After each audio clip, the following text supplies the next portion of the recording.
കൊച്ചു ത്രേസ്യ പുണ്യവതി നിന്നിൽ റോസാപുഷ്പം പോലെ ഹൃദയം. ചെറുപുഷ്പമൊഴികൾ. ലിസ്യുവിലെ വിശ ചെറുപുഷ്പത്തോടൊപ്പം 100 ദിനങ്ങൾ. 40ാമത്തെ ദിവസമായ ഇന്ന് നമ്മൾ ധ്യാനിക്കുന്ന ചെറുപുഷ്പമൊഴി, സ്നേഹത്തിന് പൂർണ്ണ സംതൃപ്തി ഉണ്ടാകണമെങ്കിൽ അത് താഴ്ന്നു വരണം. ശൂന്യത വരെയും താഴ്ന്നു വരണം. ശൂന്യതയെ അഗ്നിയായി രൂപാന്തരപ്പെടുത്തുകയും വേണം.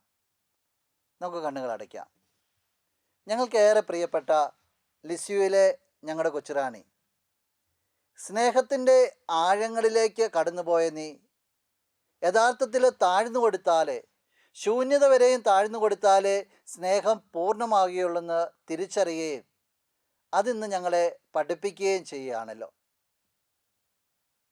താഴ്ന്നു കൊടുത്തുകൊണ്ട്, വിട്ടുകൊടുത്തുകൊണ്ട് സ്നേഹമായി കത്തിയെരിയുവാനായിട്ട് ഞങ്ങളെയും നീ സഹായിക്കണമേ.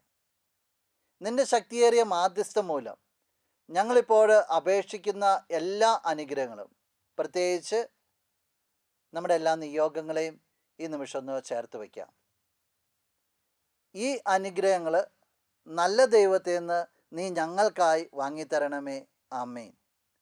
നമ്മുടെ കർത്താവ് ഈശോ മിശിഹായുടെ കൃപയും പിതാവായ ദൈവത്തിൻ്റെ സ്നേഹവും പരിശുദ്ധാത്മാവിൻ്റെ സഹവാസവും വിശുദ്ധ കൊച്ചുത്രേസ്യയുടെ പുഷ്പവർഷവും നിങ്ങളെല്ലാവരോടും കൂടി ഉണ്ടായിരിക്കട്ടെ, ഇപ്പോഴും എപ്പോഴും എന്നേക്കും. ആമേൻ.